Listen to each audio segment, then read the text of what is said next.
What is up, everyone, and welcome back to the Square Circle Addicts YouTube channel. It's me, your buddy Nessa, better known as GreatLove91 on all social media. I know that it's been a while since you've seen my face. Honestly, I've just been lagging on uploading videos. I don't really have an excuse. It's just sometimes I don't feel up to it. But with it being Clash of Champions tomorrow, a pay-per-view where all titles are on the line, I figured, hey, why not make a video? Especially because a lot of these matches I'm somewhat intrigued to see. I say somewhat because there's some that I'm just like, I could do without, and then others I just feel that they should be on a higher position. I'm pretty sure you guys know what I'm talking about there, but instead of me rambling, let's just get right on into it with the first match that we're going to talk about, and it is going to be the first match because it's going to be on the kickoff show, and I do not understand for the life of me why this match is on the kickoff show. I think it is a total disservice to the women's division. I think it's a total disservice for how prestigious the Raw Women's Championship has been. And I know there's this argument of, well, if it was one of the four horsewomen in the equation, they would put it on the main show. And you know what? I'm not even going to fight that. You're probably right. It probably would be this way. And that kind of sucks because I love the four horsewomen. Well, I love 3 out of 4 of them, to be honest. And I'm talking about Bayley, Sasha, Becky, and Charlotte. I'm talking about that version of the four horsewomen because me, I'm not like most people in the wrestling community where it's like you have to choose one version of the four horsewomen that you back up. Truthfully, I love both versions, and I definitely feel that both of them have a claim to that name for different reasons, but that's neither here nor there because I don't want to get too much into that. That should be another topic for another video one day. However, though, I do see that argument, and it is a little bit upsetting because history kind of has shown that it is true, and I don't necessarily think that it's fair, regardless of how much I love 3 out of 4 of them. And that's not a dig to Charlotte. She's great. She's a phenomenal wrestler, but she's not one of my faves, and she never will be. But anyway, like I said, no harping on that. The match we're talking about here is Asuka defending her Raw Women's Championship against Zelina Vega. First of all, I think it's amazing that they are finally giving Zelina Vega a story, and that she's not just being a manager, because anybody who has watched her in TNA when she was Rosita, they know that she can go. They know that she has the skill. I think she's a phenomenal wrestler. I think she's phenomenal on the mic. Some might even say the best on the mic today. In fact, I think it's really cool that for a long time she was a predominant manager, because it's been a while since we've seen a manager have that much importance within a company. So I'm totally looking forward to this match. I really am. I think it can be a great way to kick off the show, even though it shouldn't be on the kickoff. It should be on the actual pay-per-view. I think that they could have easily put one of the tag team title matches on the kickoff show. But I mean, it is what it is. Personally, I think some of the reason why it might be on a kickoff show is because this is a filler match for Asuka. Unfortunately, as much as I love Zelina, I really don't see Asuka losing to her. In fact, I much rather would have seen Asuka versus Mickie James, because their match that they had at TakeOver a few years ago was great, and I would love to see them run it back. However, like I said, I don't see Asuka losing in this equation, unfortunately. Even though it would be really cool to see a swerve like that, I personally think that they're saving Asuka dropping the title to Shayna Baszler. That would be my guess, and also my want, to be completely honest. And if not Shayna, maybe someone like a returning Ronda Rousey. I just don't see Asuka losing to Zelina at all. Like, there's not a world where that makes sense, I guess, or that I could see it happening.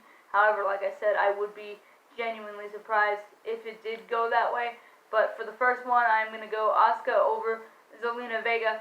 Moving on to the United States Championship match, Bobby Lashley defending his United States title against Apollo Crews. I've always liked Apollo since he was in NXT. I love how this feud with the Hurt Business has kind of like rejuvenated his career. And then Bobby Lashley has always been awesome. I liked him in his first run with WWE. I followed him a bit in TNA. I followed him a bit in Bellator. Of course, the MMA organization. However, when he came back and he was involved with Lana and all of that bullshit, I absolutely hated that storyline. But I do think the Hurt Business is a perfect fit for him. In fact, I think the Hurt Business is one of the more interesting storylines going on as far as the men division goes, because let's be honest here, my favorite thing to talk about is the women's division, because I think their storylines are far more compelling, but that's just me. But however, like I said, the Hurt Business is very, very interesting. With that being said, I think it's way too new and way too fresh to have Bobby Lashley drop it to Apollo Crews. And I mean, the Hurt Business needs some credibility. Not that they don't have it already, but they need to keep that flowing, you know? And I don't see them, like, losing a title anytime soon. So I think the right move is for Bobby Lashley to retain. So I'm going to go with Bobby Lashley retaining the United States Championship. The third match we are going to talk about is the Raw Tag Team Championships, as the Street Profits defend their tag titles against Angel Garza and Andrade. For me, I enjoy both tag teams, but here, simply put, I think Andrade and Angel Garza are going to pick up the win, slowly, because of the fact that recently Zelina Vega dropped them, and last week on Raw, when they won the number one contenders match, it seemed like they got along better than they ever have, and I think maybe, quite possibly, Zelina Vega was the wedge between them that, you know, kind of hindered them from getting along as a tag team. So with that being said, I think that Angel Garza and Andrade are going to find their groove, and I think that they're going to be your new Raw Tag Team Champions. Moving forward, the SmackDown Tag Team Championships will be decided as Shinsuke Nakamura and Cesaro defend their titles against Lucha House Party. This one I'm going to make quick as well. I really don't see Cesaro and Shinsuke losing right away, especially because they just got the titles, and especially because last night on SmackDown and even this morning on Talking Smack, you saw a little bit of confusion and a little bit of disgruntled disagreements between Lucha House Party, so I think that's going to come back and kind of like bite them in the butt. So with that being said, I think Cesaro and Shinsuke retain the tag team titles. Moving forward to the Intercontinental Championship match, as Jeff Hardy defends his title in a triple threat match against Sami Zayn, the self-proclaimed Intercontinental Champion, if you will, because he never lost the title, he just didn't defend it. And I know there's that 60-day defense clause rule that they have, but technically he never lost it, so he believes he's rightfully the Intercontinental Champion. And then you have AJ Styles. I don't really like AJ Styles, but whatever, he's there in the match. I think he'll add a great element to it, especially it being a ladder match. Two titles are going to be hanging, from the Raptors, and they're going to have to climb the ladder, get both titles. And, I think it's going to be great because everybody knows that Jeff Hardy in ladder matches are absolutely fantastic. And I think both AJ and Sami Zayn, their styles of wrestling fit that element. So I think that's probably going to be a really good match, quite possibly match of the night. That being said, I'm going to just go on a crazy whim here and say that Sami Zayn is going to be your but your Intercontinental Champion, because, again, he never lost his title. At least he believes that. He strongly believes that, and I think rightfully so. He's going to prove that tomorrow at Clash of Champions. Now, moving on to what I think is my main event, even though it's a match we've seen, actually, I lied. But we'll still cover this match first. It's technically, one of my matches that I'm looking forward to. It might not be my main event because I forgot there's another match that I'm looking forward to even more than this one. But even though we've seen this match, countless and countless and countless times. I'm still excited for it because it involves my favorite wrestler, and as you can see, I know my role model. I've always known my role model since 2012, and yes, that is the match I am talking about, as Bayley defends her SmackDown Women's Championship against Nikki Cross for like maybe the fifth time, I don't know. We've seen this match so many times. In fact, if they were going to put a women's match on the kickoff show, it should have been this one. As much as I love Bayley dearly, I just don't, to me, this match is also like a filler match. I don't really see the meaning for it other than the fact that you have to defend all titles at Clash of Champions. I think easily Bayley retains, because I think ultimately the story to be told is that Sasha Banks is going to be the one to take the title off of Bayley.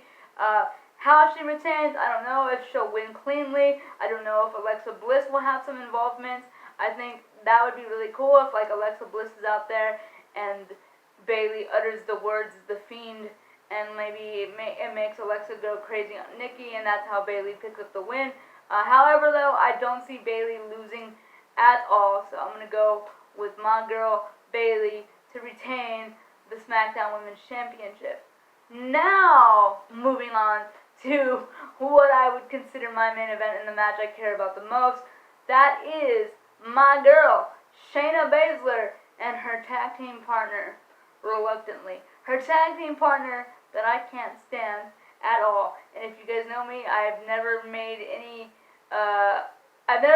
attempt to hide the fact that I'm not a Nia Jax fan. I can't stand her. I think she's a reckless wrestler. I think she has no charisma.